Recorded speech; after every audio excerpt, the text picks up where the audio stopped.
ሰላምና ጤና በያላችሁበት ይሁን የቻናል ቤተሰቦች እንደምን አላችሁ? በዚህ ሰዓት መሰማትና መደመጥ ያለባቸውን አጫጭር ሀገራዊ እንዲሁም ዓለም አቀፋዊ ሰበር መረጃዎችን ወደ እናንተ አደርሳለሁ። ከመረጃዎቻችን መካከልም በሀገሪቱ ታይቶ በማይታወቅ ግዙፍ ዘረፋ በከፍተኛ ባለስልጣናትና በታዋቂ አርቲስቶች መፈጸሙን በኦዲት ምርመራ መረጋገጡ ተሰምቷል። ይህ 98 ቢሊዮን ብር የት ገባ? እጃቸው ያለበት ባለስልጣናትና አርቲስቶች እነማን ናቸው? ሪፖርተር ይዞት የወጣውን አስደንጋጭ መረጃ ወደ እናንተ አደርሳለሁ። እነ ክርስቲያን ታደለ ላይ ድብደባ የፈጸመ ፖሊስ ሊከሰስ ነው።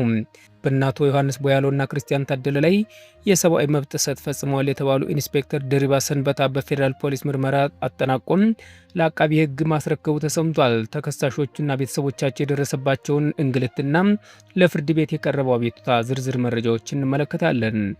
ዓለም ወደ ታላቅ ጦርነት ሊከታት የሚችል ሌላው አስፈሪ ማስጠንቀቂያ ከዋይት ሀውስ ተሰምቷል። ያልተገባ ባህሪ ካሳዩ ጥቃቱ የማይቀር ነው ሲሉ ፕሬዝዳንት ዶናልድ ትራምፕ በኢራን ላይ ዛቻ ቃላቸውን ሰንዝረዋል።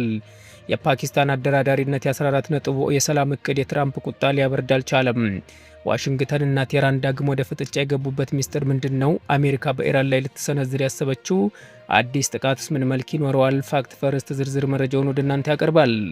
ቻናሉን ሰብስክራይብ፣ ቪዲዮ ላይክ እያደረጋችሁ መረጃዎችን እንድትከታተሉ በአክብሮት ጋብዛለሁ። አሁን በቀጥታ ወደ መረጃው አለፍኩ። አብራችን ቆዩ።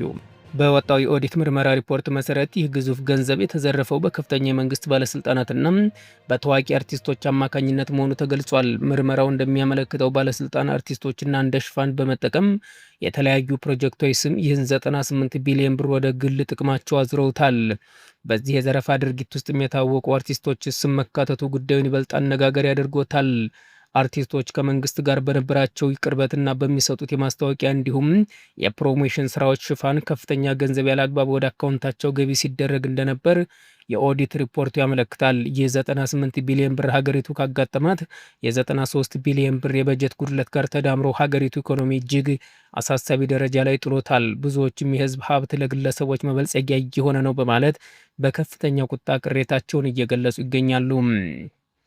ወደሚቀጥለው መረጃችን ስናልፍ የቂሊንጦ ማረሚያ ቤት የጥበቃና ደህንነት ኃላፊ ኢንስፔክተር ድሪባ ሰንበታ በእስረኞች ላይ የሰብአዊ መብት ጥሰት መፈጸማቸው ጠያቂ ቤተሰቦችን ማዋረዳቸውና የአማራን ህዝብ በጅምላ መሳደባቸውን ተከትሎ ክስ ቀርቦባቸዋል። ተከሳሾቹ ለፍርድ ቤት ባቀረቡት አቤቱታ መሰረትም በኢንስፔክተሩ የተፈጸመባቸው ድርጊት ለህሊና የሚከብድ መሆኑን ገልጸው ነበርም።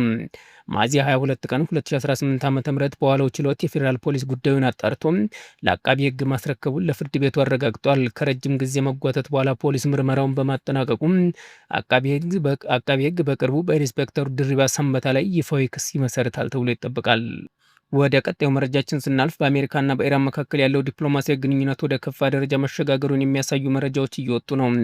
ፕሬዚዳንት ዶናልድ ትራምፕ ቅዳሜ ዕለት ለጋዜጠኞች በሰጡት መግለጫ ኢራን ያልተገባ ባህሪ ካሳየች አዲስና ብርቱ ጥቃት እንደሚፈጸም ትዕዛዝ ሊሰጡ እንደሚችሉ በይፋ ተናግረዋል። ፕሬዚዳንቱ ጦራቸው በኢራን ላይ ዳግም ጥቃት እንዲፈጽም ያዙ እንደሆነ ሲጠየቁ ያልተገባ ባህሪ ካሳዩ፣ መጥፎ ነገር ካደረጉ የመሆን እድሉ በእርግጠኝነት አለ ሲሉ ምላሽ ሰጥተዋል። ትራምፕ ጥቃቱን ለመፈጸም የሚያስወስናቸው ቀይ መስመር ምን እንደሆነ በግልጽ ባይናገሩም በቴህራን ላይ ያላቸው አቋም ግን ከመቼውም ጊዜ በላይ ጠንካራ መሆኑን አሳይተዋል።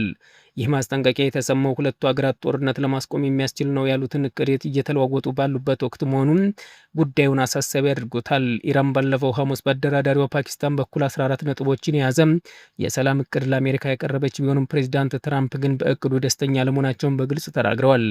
በአሁኑ ወቅትም ሁለቱ ሀገራት በዲፕሎማሲያዊ መንገድ ከመነጋገር ይልቅ ወደ ወታደራዊ እርምጃ እያዘነበሉ መሆናቸውን ለዓለም አቀፉ ማህበረሰብ ትልቅ ስጋት ሆኗል። ትራምፕ ጥቃቱን ከመፈጸም ወደ ኋላ እንደማይሉ መግለጻቸው በመካከለኛው ምስራቅ ያለው ውጥረት በማንኛውም ሰዓት ወደ ትልቅ ጦርነት ሊቀየር እንደሚችል ማሳያ ተደርጎ ተወስዷል። የቻናል ቤተሰቦች ለሰዓቱ የነበረኝ አጭር መረጃ ይህን ይመስል ነበርም። ከቆይታ በኋላ በሌላ መረጃ እስከምንገናኝ መልካም ጊዜ ይሁንላችሁ።